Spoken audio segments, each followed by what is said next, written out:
정말로요. 고속도로에서는 무슨 일이 일어날 줄 진짜 짐작하지 못하잖아요. 정말 이런 아찔한 상황이 연출됐습니다. 박성배 변호사님. 이 작은 부주의로 고속도로에서 상대방이 날벼락을 맞는 사건이 벌어졌습니다. 영상 보시겠습니다. 심야의 고속도로 모습인데요. 차 한 대가 정상적으로 달리고 있습니다. 옆 차량에 차들이 가고 있지만 앞 차량도 상당히 멀리 떨어져 있어 문제가 없어 보이는데 뭐가 날아들죠. 뭔가 조금씩 커지더니 커다란 검은 물체가 앞창 쪽으로 확 날아듭니다.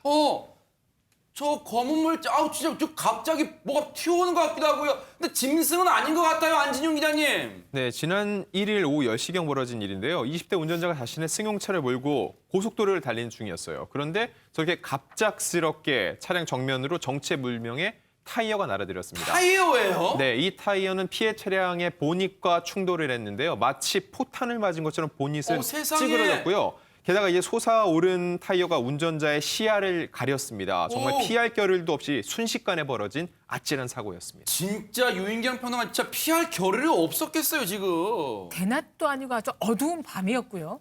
1분도 안 되는 시간에 확 달려들어왔는데다가 옆으로 틀 수도 없게 바로 옆자리에 다른 차들이 운행하고 있었기 때문에 정말 어찌할 바를 몰랐다고 운전자가 얘기를 하고 있습니다. 네, 지금 앞서 사진으로 봐도요. 보닛이 정말 크게 심하게 훼손됐고요.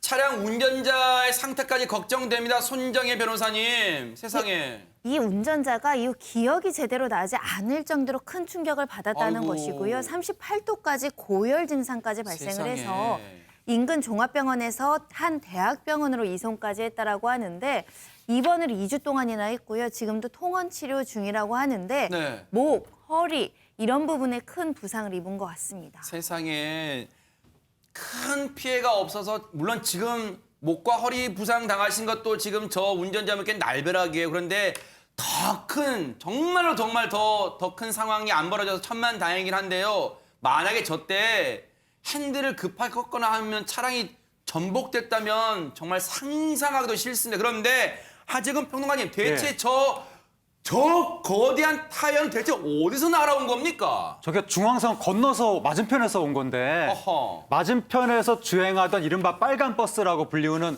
광역버스. 그 버스가 주행 중에 좌측 타이어 2개가 그냥 빠져버렸다는 겁니다. 세상에. 2개가 빠져서 그중에 하나가 중앙선 넘어서 지금 방금 보신 그 차량을 충격하고 또 지나가서 또 다른 차량을 2차 충돌을 또 했답니다. 세상에. 다행히 큰 피해는 없었다고 하는데 그리고 둘 중에 또 다른 타이어는 이제 다른 차량하고 부딪히지 않고 도로상에 그렇게 떨어졌다고 합니다. 진짜 영화 같은 장면이잖아요. 어떻게 달리는 버스에서요. 타이어가 2개나 빠질 수 있는지 해당 버스 회사 얘기 한번 듣고 이어가 보도록 하겠습니다. 저희가 계속 주기적으로 하고 있는 걸로 알고 있고요. 저희가 저희 회사에서 하고 있어요. 정비나 그런 거는. 버스 기사님이 뭐 이렇게 단독으로 하시는 게 그런 게 아니란 말씀이신 건가요? 그렇죠. 할 수도 없어서. 어쨌든 경찰에 이거는 신고된 걸로 알고 있거든요. 이 조사 중에 있습니다. 이 나온 건 없어요. 버스 기사분이요? 네네. 그분은 우선 뭐 다친 분이 계시기 때문에 그분은 일단 입건은 했어요. 그런데 상식적으로 납득은 안 돼요. 주기적으로 정비를 했는데도 저렇게 타이어가 2개 빠진다? 이게 어떻게 이해됩니까? 그래서 현재 교통사고 처리 특례법 위반 혐의로 이 운전자는 조사를 받고 있는 상황인데요. 경찰 관계자는 이 업체를 상대로도 정비 불량의 문제가 있을 수 있습니다. 이 부분을 조사하고 있다는 것이고요. 정확한 타이어가 빠진 원인에 대해서는 더 조사를 해야 결과가 나올 것으로 보이는데 일단 피해 운전자 입장에서는 어떻게 주행 중이던 버스에서 타이어가 빠질 수 있느냐.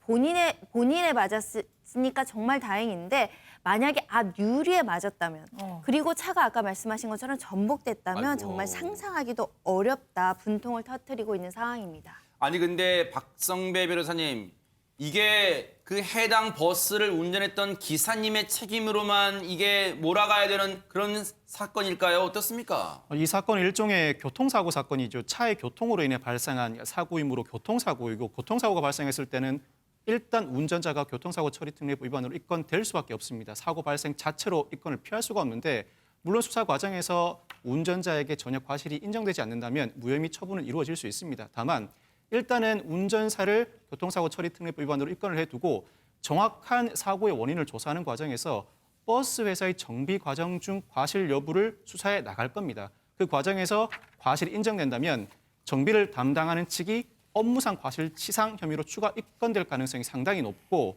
그에 따라서 향후 수사 결과상 버스 운전기사의 과실 그리고 정비 과정에서의 과실 모두 밝혀냄으로써 일부는 불기소, 일부는 기소가 이루어질 가능성 또는 전부 기소가 이루어질 가능성 모두 배제할 수가 없습니다. 네, 정말로요. 이거는 면밀하게 그 과정을 밝혀내야 됩니다. 해당 버스 회사는 주기적으로 정비를 마쳤기 때문에 이런 일이 일어나는 게 납득이 안 된다는 게 버스 회사잖아요. 그러면서 지금 일단은 그 차량 운전자분이 지금 다쳤기 때문에 해당 버스 운전기사는 입건된 상태입니다. 앞으로 어떤 경찰 조사 나올지 뉴스파이터가 눈 부릅뜨고 따라 붙어 보도록 하겠습니다. 참 이제 연말이에요. 올해 한 해는 참 코로나로 시작해서 코로나로 끝났다 해도 과언이 아닐 거예요. 연말 되다 보면 참 더 각박해지고 더 자기만 생각하기 마련이잖아요. 그런데 이런 세상에 조금이나마 따스한 온기를 불어넣어주는 그런 일이 벌어졌습니다. 자, 영상으로 먼저 만나보시고 이어가 보도록 하겠습니다. 네, 수고하셨습니다. 견인차예요. 네네. 그 혹시 그 앞쪽에 잠깐만요. 제가 전화 드릴게요. 누구 사람이 쓰러져서 잠깐만요. 네.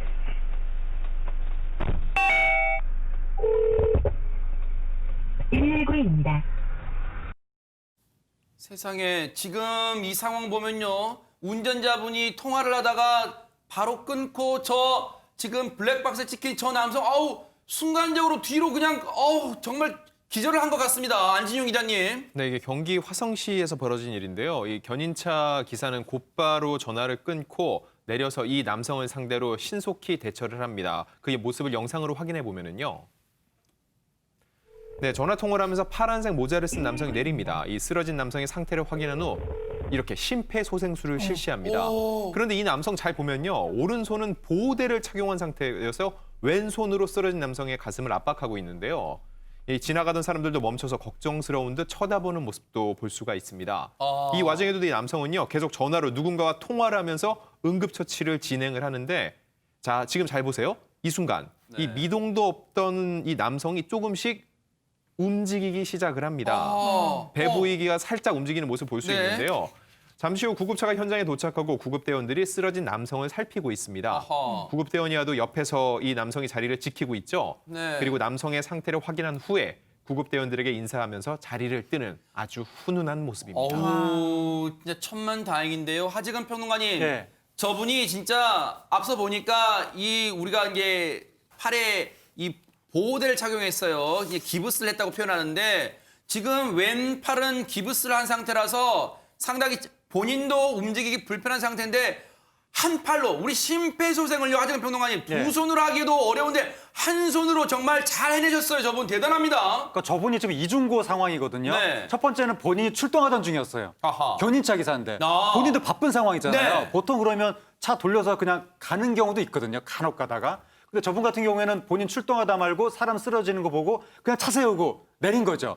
그다음에 지금 왼팔을 쓰면 안 되는 상황인데 본인이 왼팔을 부상당해서 수술을 앞두고 있어가지고 네. 쓰면 안 되는데 상황이 급하니까 왼팔에다가 휴대전화를 들고 네. 계속 통화를 하면서 오른팔로만 심폐소생술을 한 거죠. 세상에. 그러니까 굉장히 힘든 상황에서 저분이 자기 처지를 돌아보지 않고 오로지 사람을 살리기 위해서 견이 치명의 정신으로 정말 훌륭한 시민 정신을 발휘한 것 같습니다. 그러네요. 진짜 저는 그런 생각해 봅니다. 제가 만약 저 상황을 맞닥뜨렸다면 정말 도와줄 수 있었을까? 내일처럼 도와줄 수 있었을까? 아마 다른 사람이 도와주겠지 하고 저는 떠나지 않았을까? 스스로 생각해 봅니다. 어떻게 이런 행동을 하게 되셨을까요? 그 기사님 얘기 들어보시고 이어가 보도록 하겠습니다. 내 호흡도 없고 미동도 없으시니까는 숨만이라도 돌려놔야겠다 해서 내리면서 전화를 하고 있었거든요. 동시에 119 불러놓고 제가 그 119 구조대원들 오기 전까지 할 수 있는 거는 뭐 해봐야 되겠다 그 생각에 뭐 그걸 따지고 그럴 게 없었어요. 뭐 제가 뭐 팔이 아프고 안 아프고 이거를 따져서 그 사람을 보여주고 그럴 게 아니라 당장 눈앞에서 사람이 쓰러졌는데 뭐 그거를 생각할 계획이 없었죠. 그때 당시에는 힘든 거 몰랐었는데요. 그 어르신이 이제 호흡이 돌아오시고 난 다음에 아 살렸다 이 생각 들고 나서 그때부터는 저도 좀 긴장이 풀리고 그래서 이제 옷이 좀 이렇게 축축한 걸 느꼈어요. 좀 땀이 났었나 봐요. 좀 짜릿했죠. 아 살렸다. 아 숨이 돌아왔으니까 아, 살렸구나 싶어서 좀 짜릿했어요. 안도의 한숨도 나오고 저도. 이 짜릿했다고 말씀하셨잖아요. 이제 저희도 그 영상 보면서 저 쓰러진 남성분이 심폐소생 이후에 이 호흡을 하니까 배가 이렇게 약간 올라오잖아요. 호흡을 하니까. 그걸 보면서요. 저도 순간 온몸에 소름이 쫙 끼쳤습니다. 정말 이 감격의 소름이 끼쳤는데 저 영상을 보면요. 119 구급대가 도착을 해도요. 박성배 변호사님, 이분이 한동안 곁을 떠나지 않고 지키고 있었어요. 이 장용철 씨가 군대 예비군에서 배운 심폐소생술을 현장에서 실시를 했는데 세상에. 그 과정에서 이 남성이 말씀하신 것처럼 의식을 회복하죠. 이 쓰러졌던 남성은 60대로 아이고. 술에 취한 상태였다고 합니다.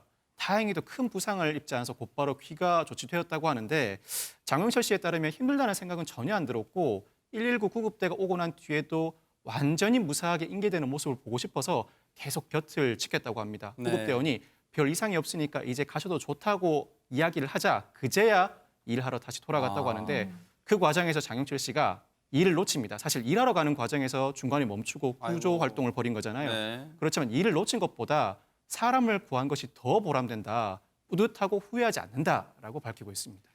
정말요. 위기에 처한 남성분을요. 정말 자기 일처럼 바로 지체 없이 구조의 손길을 내밀었어요. 정말 주변 분들이 이 소식을 접하고 어떤 반응을 보였을까요? 얘기 마저 들어보시고 이어가 보도록 하겠습니다. 집사람한테 제가 이런 일이 있었다고 나중에 알려줬는데 집사람이 아들을 보여줬나 봐요. 아빠 멋있다고. 매우 좋았죠. 아들인데 그 아들이 그렇게 아빠 멋있다고 하니까 뿌듯했죠. 뭐 따로 소감이라고 그럴 건 없고 어려운 사람이 바로 눈앞에 쓰러졌는데 그걸 그냥 지나칠 수가 없어서 다들 똑같은 마음이었을 것 같은데 그냥 뿌듯함? 그런 거밖에 없는 것 같아요. 유인경 평론가님, 정말 아들이 아빠 짱! 이것보다 정말 더한 칭찬은 없잖아요. 그래서 최고의 찬사죠. 근데 이 뉴스파이터에서 수많은 사고, 사건의 주인공들을 만나잖아요. 근데 패턴이 있는 것 같아요. 아하. 나쁜 일을 저지르는 분들은 똑같은 얘기를 해요. 기억이 안 납니다. 그런데 저렇게 훌륭한 일 한 분들은 꼭 그래요. 당연히 제가 해야 될 일을 했을 뿐입니다. 라고 하더라고요. 네. 장용철 씨 말에 따르면 부인은 어깨랑 팔도 아픈데 왜 그랬어? 건강 걱정해주면서도 그래도 잘했다 하고 칭찬해줬고요. 네. 또 주변에서도 막 전화가 많이 온대요. 이런 일 했다고. 그래서 좀 당혹스럽기도 하고 내가 정말 장한 일을 한 건가 하지만 어쨌든 아들이 아빠 참 멋져라고 하는 얘기에서 큰 용기를 갖다고 생각하면서도 그래도 다시 이런 일이라도 했을 거라고 해야 할 그러니까요. 일을 했을 뿐이라고 얘기를 하네요. 견인차 기사님 장용철 씨는요. 이름 정말 잘 지으신 것 같아요. 장하고 용기 있는 철인 장용철 기사님 정말로 장한 일 하셨고요. 장용철 기사님 덕분에요. 이 땅에 이 대한민국 땅에 견인차 기사님들에 대한 조금이나마 조금은 안 좋았던 시선이 희석되는 그런 계기가 되지 않았을까? 그런 장한 일을 하셨다. 다시 한번 칭찬드리겠습니다. 정말 감사합니다. 분위기 바꿔볼게요. 아마 요즘 같은 날 이 추억이 되살아날 거예요. 김승진 씨, 이규석 씨 정말 감상에 적게 만드는데 정말 두 사람의 노래가 요즘 계절에 참 옷깃을 여밀 때 생각나는 계절이 아닐까 싶은데 김승진 씨가요. 지금 한 예능 방송에 나와서요. 정말 우리의 추억을 소환시켜줬습니다. 먼저 영상으로 만나보시고 이어가 보도록 하겠습니다. 난 너를 사랑해 후회 없이 난 너를 사랑해 수잔 잊을 수 없는 수잔 이 생명보다 더 소중한 수잔 이렇게 난 돌아서 후회하지만 그대를 보면 아무 변명을 못해 어려서 걸어 그냥 하얀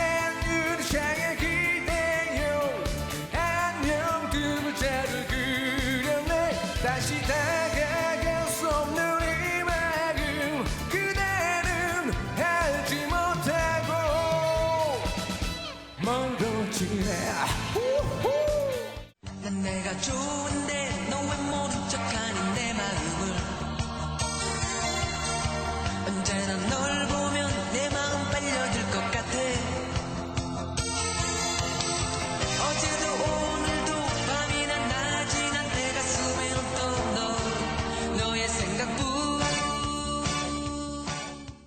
와, 진짜 안지윤 기자님, 우리가 80년대로 열차를 타고 돌아간 것 같습니다, 지금. 네, 최근 MBN 나야나에 출연을 해서 이 스자는 예전 감성 그대로 들려줬는데요. 김승진 씨는 지난 1984년 고등학교 시절에 데뷔를 했습니다. 특히 방금 들었던 이 스잔이란 노래, 이 한 곡으로 80년대를 대표하는 하이틴 스타로 떠올랐는데요. 10대 소녀 팬들에게는 우상과 같은 존재였다는 거죠. 그래서 전성기 시절에는 하루에만 펠레터가 700통이 넘게 왔다고 하는데 당시 제가 기억하는 거는요. 김승진의 스잔파가 있고 박혜성의 경아파가 있었거든요. 개인적으로 저는 이지연의 바람아 멈추어다 우리 안물안궁이거든요.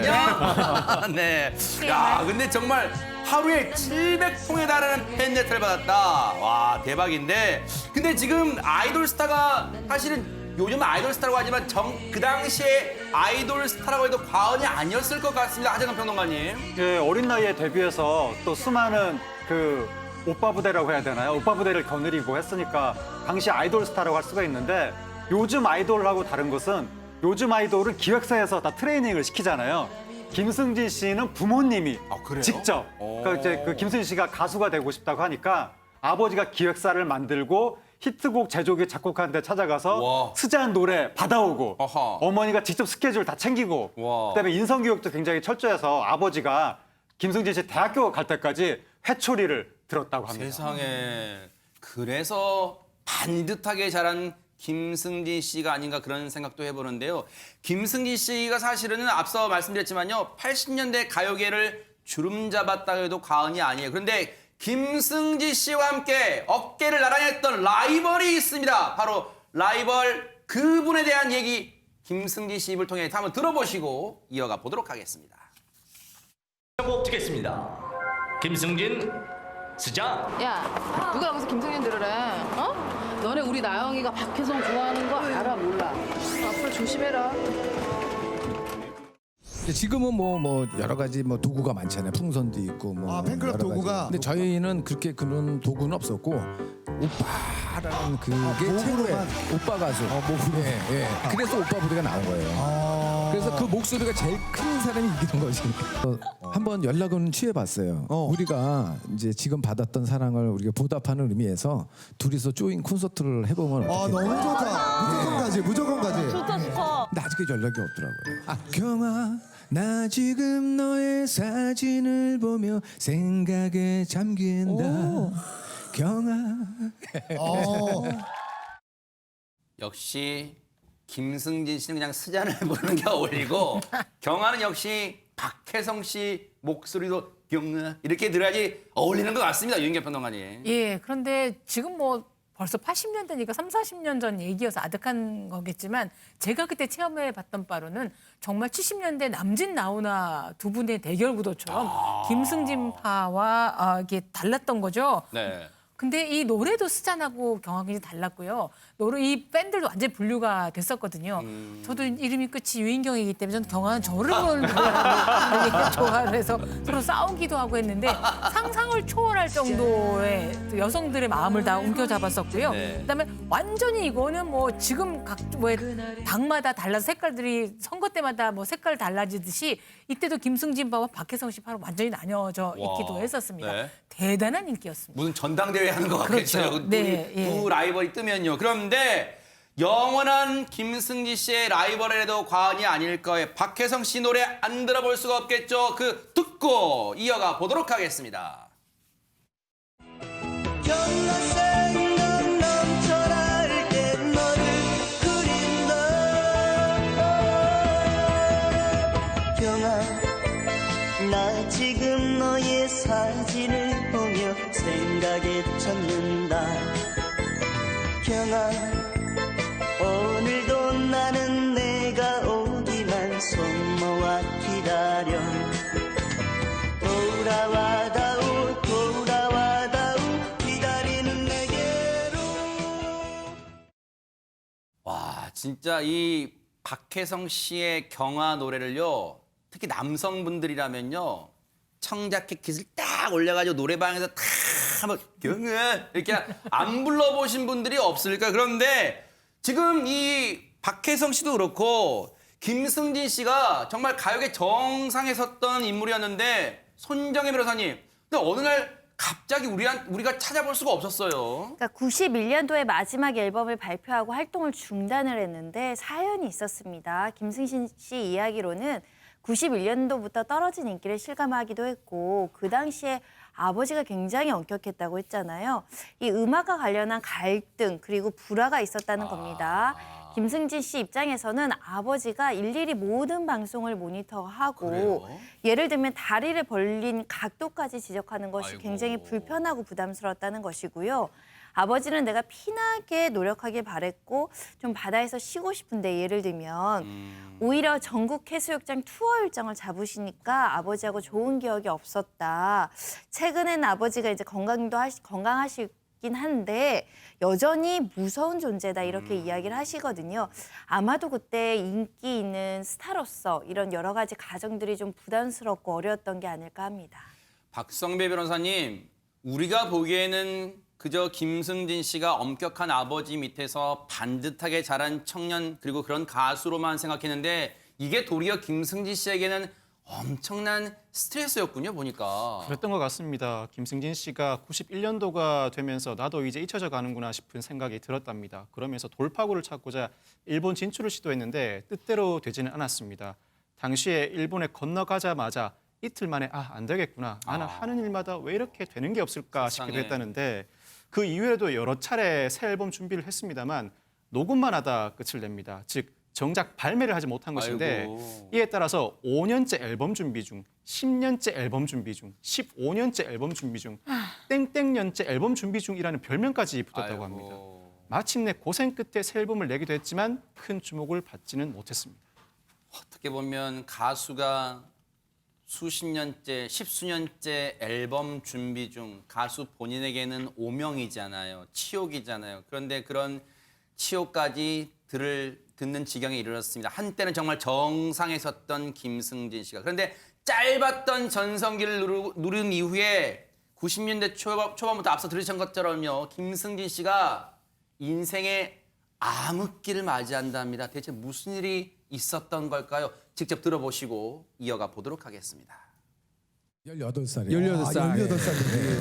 17에 준비를 하고 18살 때 준비를 한 거예요. 예. 그때부터 제가 사회 경험이 없으니까 이렇게 만나는 사람마다의 뭐 이제 그런 좀 안 좋은 일들이 마음의 상처들이 참 많았어요. 그래서 뭐 쉽게 얘기하면 뭐 승진아 갑자기 주소 좀 써봐. 그럼 그게 부증이고 막 이런 느낌 있잖아요. 그러면 거의 기본이에요. 우울증과 공황장애, 뭐 불면증 그냥 기본 달고 있었어요. 그래서 나중에 그러니까 거기에 이제 술도 이제 결부가 되죠. 아무래도 힘이 들다 보면 잊어야 되니까 3-4시간이면 또 깨요. 그럼 그 깨어 있는 시간이 싫어서 다시 이제 위에 머리맡에 있는 약을 또 먹고 다시 자고. 그래서 나중에 술이 이제 안 들어가더라고요. 그래서 나중에 이제 편의점에 가면 이제 그 커피가 있어요. 네. 이렇게 그럼 그 커피를 거기다 이제 술을 넣는 거예요. 그러면 이제 커피 향 느낌으로 사실 마시는 게 아니고 집어 넣는 거죠. 그러니까 예, 그 정도로 많이 그런 생각을 많이 했죠. 예.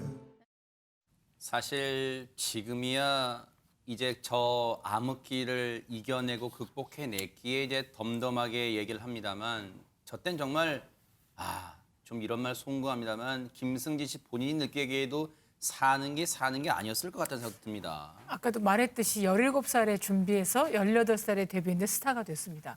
그리고 엄격한 아버지와 또 따뜻한 어머니가 너무 과보를 했던 거죠. 해상 물장을 너무 몰라서였을까요? 김승진 씨가 주변 사람들한테 늘 사기를 당했고 아이고, 세상에. 또 빚보증을 섰는데 아이고. 그 사기를 당한 돈이 무려 그 당시에 30억. 그 당시 돈으로요. 아이고, 90년대 세상에. 초, 그러니까 80년대 후반에 90년대 초 같으면 30억이면요. 강남 아파트 10채 이상을 살 수 있는 돈이에요. 예. 지금 수천억 부자가 될 수도 있는 상황이었을 텐데 가장 가슴 아팠던 건 뭐냐면 아주 친했던 동생이 엔터테인먼트 사업을 할게요. 그래서 그래 사업은 난 잘 모르니까 네가 알아서 잘해 하고 투자를 해줬는데 3억 원을 빌려줬더니 그다음부터 연락이 두절된다는 거죠. 당연한 수순으로 우울증, 공황장애 이런 것을 굉장히 아까도 얘기했듯이 커피에다까지 술을 마실 정도로 최악의 터널과 늪에서 빠져 있었다고 합니다. 한때는 정말 가요 순위 정상을 질주하던 이런 스타가 정말 약에 의존해 살았다는 이 말이, 저 고백이 지금도 믿겨지지가 않습니다. 안진용 기자님. 네, 지난 생활은 본인이 생각해도 너무 괴로웠다고 하는데 그렇다고 재기를 꿈꾸지 않았던 건 아니에요. 본인이 다시 한번 일어서기 위해서 95년에 아버지에게 딱 손을 벌린 거죠. 돈을 좀 빌려달라고. 그때 1억 5천. 지금 물가를 따지면 어마어마하게 큰 돈이죠. 그러겠네요. 그런데 이렇게 앨범을 준비했는데 몇 년 후에 IMF가 터집니다. 결국 또다시 음반 제작에 실패를 했고요. 음반 제작 역시 흐지부지돼서 도저히 집으로 돌아갈 수 없어서 수중에 남은 단돈 5천 원을 들고 바로 집에서 나왔다고 해요. 그때부터 떠돌이 생활이 시작이 된 건데 집에 돌아가다 하루는 돈이 없는 거죠. 그래서 차에서 삶은 달걀과 딸기 우유를 몰래 먹는데 그 상황이 너무너무 슬펐다고 합니다. 저런 아픔도 이제 이겨냈기 때문에 힘든 결정이었겠지만 손정혜 변호사님 예능 프로그램이 나오기로 결심했을 거 아니에요. 앞으로 이제 활동도 기대가 됩니다. 올해 들어서 예능 프로그램도 조금씩 활동하다 보니까 활동폭도 넓어지지 않을까 기대를 해보는 바이고요. 특히 김승진 씨가 아직 솔로라고 하십니다. 53세의 나이인데 심지어는 연애를 2번밖에 못했다 이렇게 말씀하시는데 어릴 때는 너무 활동하는데도 바빴고 아마 자기 관리하느냐고 연애를 제대로 못했을 것 같은데요. 지금까지 솔로인데 요즘 결혼하고 싶다고 하세요. 나를 챙겨주고 좋은 배우자 만났으면 좋겠다라고 하는데 일도 잘하시고 또 사랑도 잘 찾으셨으면 좋겠어요. 그러네요. 아마 많은 시청자분들도 우리 손정혜 변호사님과 같은 마음이실 것 같다 이런 생각도 해봅니다. 응원하겠습니다. 자, 김승지 씨와 마찬가지로 80년대를 풍미했던 또 다른 가수분, 그분도 만나볼까요? 먼저 영상으로 만나보시고 이어가 보도록 하겠습니다. 기차가 서질 않는 간이역에 기작은 소나무 하나 기차가 지날 때마다 가만히 눈을 감는다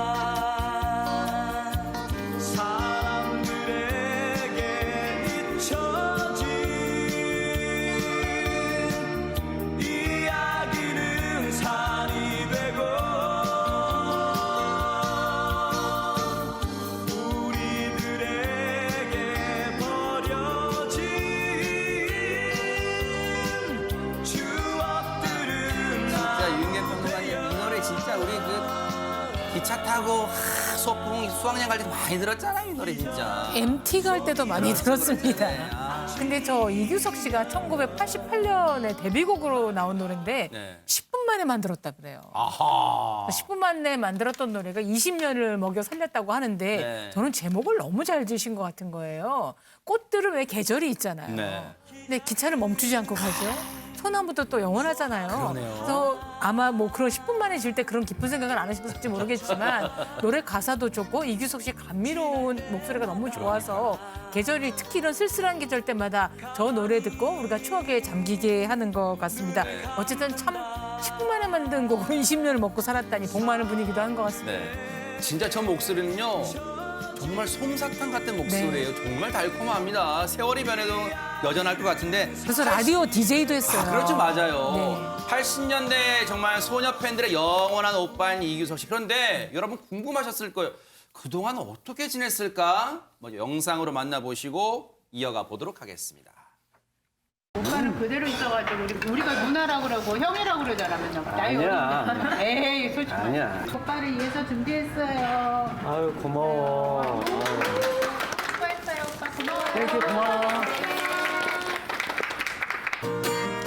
기차가 서지 않는 작은 소나무 하나 기차가 많은 분들이 그러시더라고요. TV에 안 나오면 뭐 하세요라고 하는데 사실 엄청 바쁠 수 있거든요. TV가 아닌 무대들이 많으니까. 오히려 TV 출연하는 것보다 그 가까운 데서 팬들과 만나서 이렇게 같이 소통하고 노래하고 그런 것들이 되게 좋았거든요. 하재근 평론가님, 저는 한동안 그리고 특히 TV에 안 보이시기 때문에 그냥 이제는 기타도 내려놓으셨고 마이크 앞에도 서지 않으셨나 하는데 팬들과 계속 소통을 해오고 계셨네요. 네, 연예인분들은 TV에서 안 보이면 많은 분들이 활동을 안 한다고 오해를 네. 하시는데 이규석 씨 같은 경우에는 워낙에 라이브 카페에서 대형 히트곡이기 때문에 계속해서 라이브 카페에 공연을 했다는 것이고 그다음에 2004년에 사실은 싱글도 내놓긴 했었는데 그때 소속사하고 마찰이 생기면서 싱글을 만들기만 하고 활동을 한 번도 못했답니다. 굉장히 좀 불운한 일이 있었고 그리고 호프집도 사업을 시작을 했었는데 그것도 잘 안 되고 그래서 그동안 계속해서 라이브 카페라든가 작은 행사 위주로 해왔다. 근데 이게 콘서트 계속한 거랑 비슷한 거 아니에요.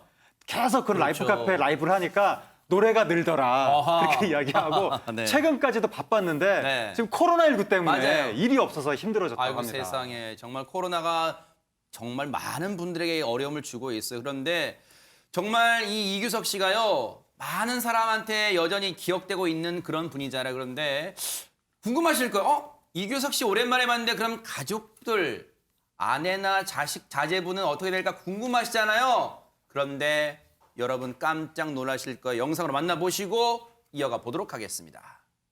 저한테 좀 이렇게 아픈 과거가 좀 있죠. 네, 두 번의 결혼이 좀 이렇게 좀 아픔으로 끝났고요. 그리고 또 오랫동안 한 8년이라는 세월을 또 만났던 여자친구랑도 결과가 뭐 어쨌든 헤어지고 이렇게 제가 부모님, 그 아버지 어머니 모시고 여기서 살고 있습니다. 제 아들이지만은 여러 가지로 또 신세도 지고 그래서요. 모시고 있습니다. 우리 저 진 아저씨입니다. 엄마가 80이 넘었걸랑요. 그래도 열심히 해서 대접합니다. 며느리가 하나 있었으면 얼마나 좋았을까요? 제가요. 복 졸업하는 게 소원입니다.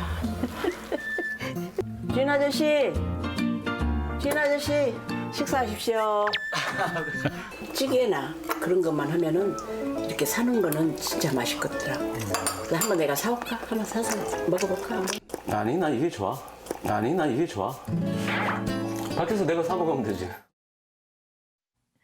유인경 평론가님, 이규석 씨가 부모님을 모시는 겁니까? 부모님이 이규석 씨를 모시는 겁니까 지금? 모시고 산다서 효자인 줄 알았더니 불효자입니다. 엄마가 얼마나 바쁘게 싫었으면 사 먹는 거 맛있더라. 눈치도 없네요. 그런데 이규석 씨가 두 번의 결혼을 살펴보니 처음 결혼은 15살 연하.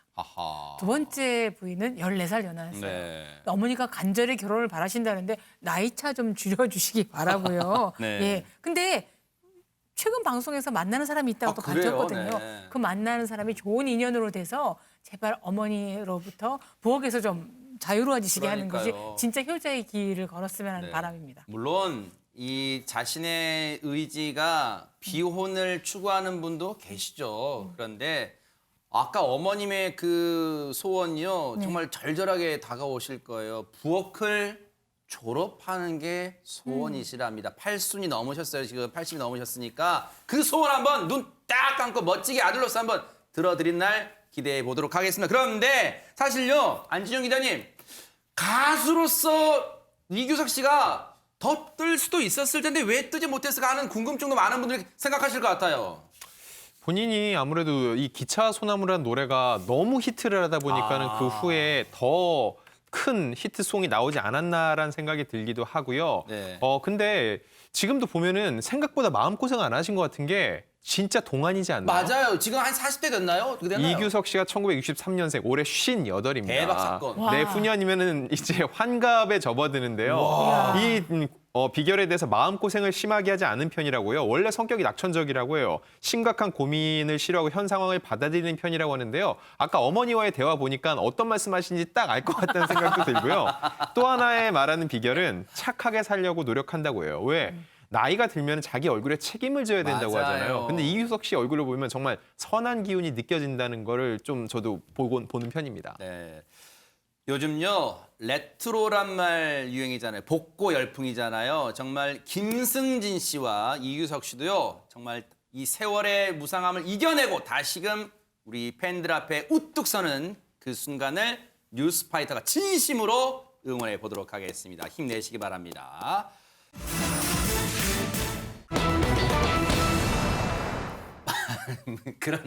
그런 말 듣는 남편분들 많으실 것 같은데 남편한테 아유 우리 집에는 큰 아들과 작은 아들 있어 막 그런 말 많이 들으실 것 같습니다. 안진영 기자님. 네, 오늘 소개해드릴 아들은 50대 아들입니다. 바로 김승우 씨인데요. 김승우 씨가 예능 프로그램에서 이런 얘기를 했어요. 아내가 나한테 아들 같은 남편이라고 얘기를 한다 하는데 이 얘기하는 주인공이 누구죠? 김남주 씨입니다. 아하. 김남주 씨가 얘기를 하건데 이제 평소에 김승우 씨하고 꽁해진다고 하죠. 네. 하도 잘 삐쳐서 꽁승우라는 별명까지 붙여줬다고 해요. 네. 아니 근데 김남주 씨 하면은요 유인경 평론가님 원조 그 내조의 여왕이라 할 수 있잖아요, 진짜. 내조의 여왕이라는 드라마에도 나왔었고요. 아 그러네요, 이제 보니까. 네. 네. 게다가 김남주 씨는 같은 업계에서 일을 하기 때문에 그게 굉장히 장점이지만 단점일 수도 있죠. 그리고 그 아들, 큰아들 김승우 씨가 그렇게 친구를 좋아하고 아하. 술을 좋아해서 네. 엄청나게 집으로 돌아오는데 네. 또 명품이 하나 있어요. 김남주 씨가 만드는 깍두기 볶음밥. 이걸 먹어본 사람들은 계속 올 수밖에 없다는 거예요. 요리 잘하죠. 게다가 가장 큰 내조양이 뭐냐면 네. 비록 거짓말일지라도 김승우 씨를 너무 칭찬해 준다는 거예요. 대박이네요. 당신 연기 정말 잘했어. 특히 요새 MBN의 판도라 라운드 사회 너무 잘 네, 보더라. 맞아, 잘 봐요, 뭐 진짜. 이런 네. 것들 칭찬해보고 그렇게 꽁했던 마음이 팍 풀어지면서 네. 아들처럼 좋아한답니다. 네. 아니 근데 손정희 변호사님 물론 내조의 여왕이라는 동명의 그 드라마에도 나오기도 했습니다만 실제 내조를 정말 잘하실 것 같기도 해요. 김승우 씨가 과거에 드라마에서 굉장히 냉철하고 멋있는 호텔리어 역을 맡은 적이 있습니다. 네네. 이 역을 하기 위해서 김남주 씨가 모든 야식을 통제시켰다는 거예요. 세상에. 먹는 것도 통제시킬 정도로 이 샤프한 이미지를 유지시키기 위해서 우와. 굉장히 신경을 많이 썼고 피부 관리까지 직접 관리를 했다라는 것인데 우와. 새벽 촬영이 있는 날 좋은 식단 마련해 주기 위해서 먼저 일어나서 이렇게 챙겨주려고 노력을 했다라는 것이고 특히 김승우 씨가 이 같은 분야에 있다 보니까 더더욱 연기 변신에 대해서 본인이 오히려 설레고 기댈 정도로 이 연기 실력 늦고 이 이미지 관리하는데도 굉장히 내조의 여왕이었습니다. 아니 새벽에 남편이 출근할 때 대부분 그럴 수 있잖아요. 이 졸린 눈으로 저기 식탁에 찬밥 있고 냉장고에 김치 열어서 먹고 가 이렇게라도 할 것 같은데 그걸 넘어서 먼저 일어나서 다 챙겼다는 거는데 하재근 평론가님 네. 김남주 씨가 이거 말고도 본인이 가장 잘하는 방법으로 내조했을 거라는 생각도 듭니다. 김남주 씨가 당대 대스타잖아요. 네. 그러니까 김남주 씨를 섭외하려는 사람들이 굉장히 많은데 그 이 남편이 김승우 씨가 뭔가를 할 때 김남주 씨가 자청해서 출연을 해준다는 거죠. 그러니까 김승우 씨가 독립영화 감독을 한 적이 있었는데 그래요? 거기에 카메오로 김남주 씨가 출연해주고 아하. 그다음에 김승우 씨가 토크쇼 MC를 맡으니까 거기에 또 출연해주고 네. 라디오 그래가지고, DJ 할 때도 네. 출연하고 네. 연극 공연할 때는 직접 가서 인증샷 찍어서 올리고 야. 이렇게 한다는 것인데 네. 보통 톱스타들이 자신의 배우자가 뭔가를 할 때 같은 연예계라고 해서 막 가고 그러지 않거든요. 오히려 선을 그을 때가 그래요? 굉장히 많은데 김남주 씨는 본인의 가치 이런 거 생각하지 않고 무조건 가서 남편을 도와주려고 하는 것 같습니다. 김남주 씨 참 대단합니다. 물론 이 작품에서는 보기가 좀 뜸합니다만 정말로 남편 사랑 그리고 내조의 여왕의 그 면모를 지금도 여실히 보여주고 있지 않나 이런 생각 드는데요. 정말 가족 사랑도요 지극하답니다. 그 장면 확인해 보시고 이어가 보도록 하겠습니다. 배우로서 더 깊이 반성하고 버팀목이 돼준 제 두 자녀 김나희, 김찬희와 그리고 앞으로도 평생 제 좋은 친구가 돼줄 김승우 씨, 이 영광 같이 나누고 싶고요. 그리고 여태까지 키워주신 어머니 정말 영광스럽습니다. 너무 감사드리고.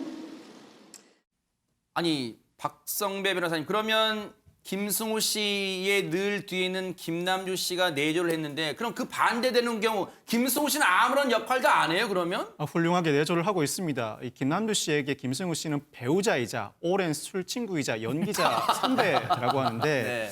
김남주 씨가 2018년 한 드라마 출연을 고민하고 있을 때 김승우 씨 덕에 이 드라마를 선택하게 됐다고 합니다.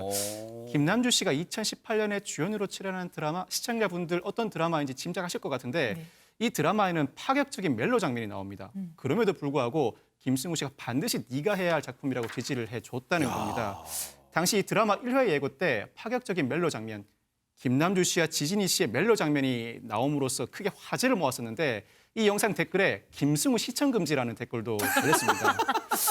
쿨하게 아내의 선택을 지지한 김승우 씨 동료 연예인에 따르면 이 드라마 첫 방송 날이 김승우 씨 자신의 공연 회식 날이었대요. 회식하러 식당에 갔다가 이 드라마 방송 시간에 맞춰서 그 드라마를 틀어놓게 했답니다. 그러면서 주변 사람들한테 우리 와이프 나온다, 기다려라라고 했대요. 근데 막상 정말 파격적인 멜로 장면이 나오니까 당장 TV 끄라면서 농담을 하기도 했답니다. 아, 저렇게 정말 알콩달콩 지금까지 이제 지내오는 두 이제 이 부부인데 아니 하재근 평론가님 뭔가 이렇게 살면서 알콩달콩 뭔가 다툼도 있고 애정도 지나고 하면 에피소드도 많을 것 같은데요. 작년 5월 달에 네. 해프닝이 있었는데 김승우 씨가 김남주 씨 실종 신고를 한 적이 있었어요. 맞아요. 경찰이 출동도 하고 그랬던 사건이었는데 그때 이제 김남주 씨가 지인의 어떤 모임에 축하하러 갔다가 휴대전화 배터리가 다 되는 바람에 그걸 모르고 계속 놀고 있었던 거예요. 근데 김승우 씨는 집에서 김남주 씨가 안 들어오고 연락이 안 되니까 걱정이 돼가지고 실종됐다고 새벽에 경찰에 신고를 한 거예요. 그러니까 보통 이제 성인이 연락이 안 되면 하루 정도는 기다리는 경우도 있고 좀 늦게까지 노나 보다 그렇게 생각을 할 수도 있는데 하룻밤도 그렇게 애 같아서 바로 새벽에 경찰에 신고를 했던 것 같습니다. 여전히 콩깍지를 제대로 씌운 상태에서 벗지도 못하는 두 사람인데 안지윤 기자님, 아니 두 사람의 러브 스토리는 어떻게 시작됐을까요? 두 사람에겐 오작교가 있었어요. 그 주인공은 바로 유호정 씨입니다. 유호정 씨요? 네네. 평소 김남주 씨는요 가장 친한 여자 연예인으로 유호정 씨를 꼽곤했는데요. 유호정 씨가 함께 작품에 출연했던 김승우 씨를요 이 여배우 모임에 초대를 했던 거예요. 그래요? 이 자리에서 두 사람이 처음 만나게 됐던 거였고요. 이 김남주 씨는 유호정 덕에 결혼하게 됐다. 김승우 씨도 유호정 덕분에 김남주를 소개받았다라고 얘기를 했는데 정작 이 어떤 얘기를 했냐면요. 김남주 씨는요. 소개까지 해준 건 아니었고요. 그냥 우리 둘이 눈이 맞았다라면서 아주 편하게 얘기를 했거든요. 김남주 씨가 원래도 좀 시원시원한 성격이에요. 그래서 원래 내가 김승우를 더 먼저, 더 많이 좋아했다. 정말로 남자다운 게 마음에 들었다라고 당당하게 고백을 하게 됐습니다. 솔직하게 얘기했네요. 네. 그런데 박성배 변호사님, 그렇다면 김남주 씨의 절친인 유호정 씨는 어떻게 이재룡 씨와 만나게 됐을까요? 이재룡 씨와 유호정 씨가 1991년 옛날의 금잔디 드라마에 동반 출연하면서 처음 만나게 됩니다. 옛날의 금잔디 저도 참 오랜만에 들어보는 그러니까요. 드라마인데 당시 이재룡 씨는 유호정 씨와 동료로서 일을 함께 하다가 갑자기 보고 싶어지더라는 겁니다. 그 감정이 들자 곧바로 집 앞으로 찾아가서는 네가 여자로 보인다고 고백을 했다고 합니다. 그러면서 러브 스토리가 시작이 되는데 두 사람 이렇게 1995년에 결혼에 이르게 됩니다. 이야, 동료로 지내다. 이게 사랑이라는 게요. 진짜 어느 순간 부지불식간에 찾아온다는 말 맞나 봐요. 그냥 동료로 지내다가 갑자기 불꽃 스파크가 튀면서 여자로 이성으로 이제 보이기 시작했다는 거예요. 그런데 손정희 변호사 앞서 이제 저희가 이 얘기를 전하는 제목이 아들 같은 남편이었잖아요. 이재룡 씨는 그러면 뭔가 속 안 썩일까요? 속 썩일 것 같은데 어떻습니까? 많은 분들이 아시다시피 연예계의 애주가로 알려져 있잖아요. 술을 얼마나 많이 드시냐면은 한 지인하고 평양냉면 하나 두고 소주 14병을 드실 정도로 주량도 많으신 것 같고 술을 정말 사랑하시나 봅니다. 이게 레알입니까? 평양냉면 하나에 소주 14병. 근데 아내 입장에서는 속이 엄청 상하죠. 심지어는 연애 시절부터 술 때문에 너무 많이 싸웠다라는 거예요. 술 안 마시겠다라고 각서까지 받았음에도 불구하고 술 마시고 집 앞 벤치에서 쓰러져 잠들어가지고 술 때문에 마음이 상해 3주간 별거할 정도로 술 때문에 싸우기도 했다라고 하는데 한 기자분께서 뭐라고 이야기를 하셨냐면 한 방송에서 이재룡 씨가 유호정 씨에게 나는 무릎을 하도 꿇고 살아서 무릎에 굳은 살로 가득 차다. 내가 죽일 놈이다. 너 아니면 살 수가 없다.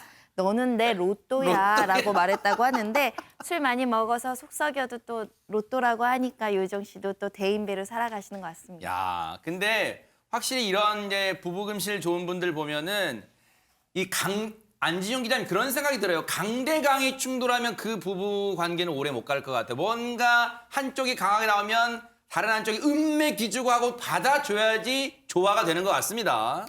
일단 불같은 사랑은요, 이 연애 때나 가능하지 결혼하고 나면 쉽지 않거든요.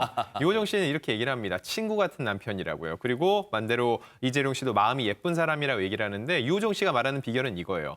동종업계에 종사하기 때문인 거죠. 원래 부부가 결혼하고 나서 아이 외에는 공통 관심사가 없다는 얘기를 하는 부부가 적지 않은데 두 사람은 연기라는 공통 관심사를 두고 대화를 꾸준히 나올 수 있었다는 거죠. 그래서 유호정 씨가 동료들에게 동종업계에 일하는 배우들과 결혼하라고 추천을 하기도 한다고 하는데요. 이재룡 씨에 대해서 무엇보다도 이런 편안함이 있다는 게 좋다고 하고 예스맨, 내가 뭘 얘기해도 맞다. 당신을 지지한다라고 얘기를 해주는데 정말 이 남의 편인 남편이 아니라 제대로 남편인 거죠. 그러네요. 사실은 이 남편이 배우자가 사회생활에서 예스맨 하는 것은 별로 달갑지가 않잖아요. 왜 이렇게 기죽고 살아, 예스맨 하고 살아 할 텐데 아내한테 예스맨 하는 남편이 얼마나 좋겠습니까? 아내의 말에 복종하는 남편이요. 그런데 인꼬 부부 소리를 지금까지도 듣고 있잖아요. 유호정, 이재룡 씨 부부가. 그런데 뭔가 작품에서도 그런 게 나타나지 않을까? 그리고 그 영화에서도 여실히 드러납니다. 영상으로 만나보시고 이어가 보도록 하겠습니다. 좋은 엄마는 못 돼도 엄마로서 좋은 선택을 하고 싶어. 아니야. 이 아줌마가 요즘 왜 이래? 진짜 갱년기 아니야, 엄마? 야, 그래 나 갱년기다. 갱년기 어쩔래? 참, 너 갱년기 아줌마의 맛이 어떤지 한번 볼래? 진짜.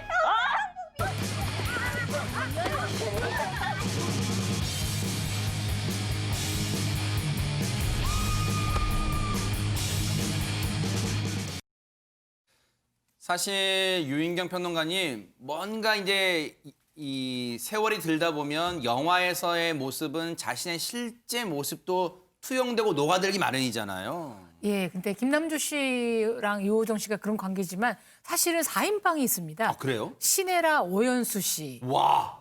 네 분이 이경민 씨라는 메이크업 아티스트의 미용실에서 늘 메이크업도 받고 이야기하는 장면을 봤는데 쟁쟁한 4인방이네요. 예, 공통점이 뭐냐면 이 4명의 여배우들이 살림을 어마무시하게 잘한다는 그래요? 거예요. 네. 불공평합니다. 그래서는 안 되죠. 그렇게 이쁜 분들이 돈도 잘 버는데 네. 근데 유호정 씨 같은 경우에는 워낙 살림이라든가 요리라든가 관심이 많아서 육아도 열심히고요. 해마다 김장철이면 무수리처럼 50포기 이상 직접 김치를 담근다고 하는데 다른 분들도 마찬가지겠죠. 또 4분의 또 공통점이 뭐냐면 네. 4명이 다 터프해요. 아하. 뜻밖의 애교가 없습니다. 네. 근데 남편들 김승호 씨, 손지창 씨, 그다음에 유재룡 씨 이런 분들이 너무 애교가 많아서 오히려 그렇게 다르기 때문에 그냥 아들처럼 지니고 사는구나라는 네. 생각을 해봅니다. 사실 안진용 기자님, 유호정 씨는 뭐 요즘 뭐 김남주 씨도 마찬가지입니다. 광고로도 많이 이 시청자 여러분들을 만나고 있고 유호정 씨도 꾸준히 광고로 만나고 있지만 김남주 씨와 유호정 씨의 공통점을 시청자분 느끼셨을 거예요. 왜 이렇게 방부제 미모예요? 왜 이렇게 세월을 거슬러 간다는 느낌도 듭니다. 관리를 어떻게 할까요? 이 관리법을 많이들 궁금해하시는데요. 저도 뭐 인터뷰 자리에서 물어본 적이 있었어요. 아, 그래요? 네. 네, 솔직히 저 정도 나이가 먹었을 때는 느끼는 건데 일단 타고나는 게 굉장히 중요하고요. 그리고 사실 저분들은 TV에 나와서 얼굴이 비치는 게 자기 직업이기 때문에 네. 관리하는 것도 일종의 일의 연장이라고 볼 수 있어요. 왜냐하면은 조금이라도 예전 같지 않은 모습을 보이면은요 정말 전 같지 않다는 얘기가 바로 나오거든요. 저분들에게는 단순한 미모로 가꾸는 게 아니라 팬들을 위해서 팬들이 원하는 모습을 그대로 유지하려고 항상 노력을 하고 식단 조절도 하고 운동도 한다는 거. 네. 여러분 미모는 쉽게 얻어지지 않는다는 거는 분명히 그러네요. 아셔야 됩니다. 맞아요. 그 미모도 노력의 결실 아닌가 그런 생각도 드는데 사실은 내조의 여왕 하는데요. 하재근 평론가님, 유호정 씨뿐 아니라 이 유호정 씨가 이 내조의 여왕만 한 게 아니라 재테크도 잘한다는 얘기가 들리는데 이게 뭐 어떻게 재테크를 한다는 걸까요? 유호정 씨가 재테크계의 금손인데 그래요? 연예인분들이 재테크 잘한 분들이 여기저기 막 투자하고 이런 거보다 부동산 투자한 분들이 많거든요. 유호정 씨가 강남에 서울 강남에 청담동에 주차장 부지 땅을 샀다는 거예요. 그래요? 그냥 네. 빈 땅. 그 땅을 사가지고 2008년에 5층 빌딩을 올렸다. 그게 300억 가치 정도 된다고 합니다. 네. 요즘에도 열심히 벌었는데 헤프게 쓰기 싫다. 네. 연예인 지금 안정적이지 못하니까 벌 때 잘 관리해야 되겠다. 그런 생각으로 재테크를 하긴 하는데 부침이 심한 뭐 주식 투자 이런 걸 신경 쓰는 게 아니라 은행의 투자 상품, 은행 가서 상담하는 거 그런 걸 굉장히 열심히 한다고 합니다. 네. 아니 근데 안진웅 기자님 이 연예계에 이 같이 이 배우 부부가 많잖아요. 네. 뭐 유동근, 전인화 부부도 있고요. 최수종, 하이라 부부도 있고요. 그런데 이 이재룡, 유호정 부부도요.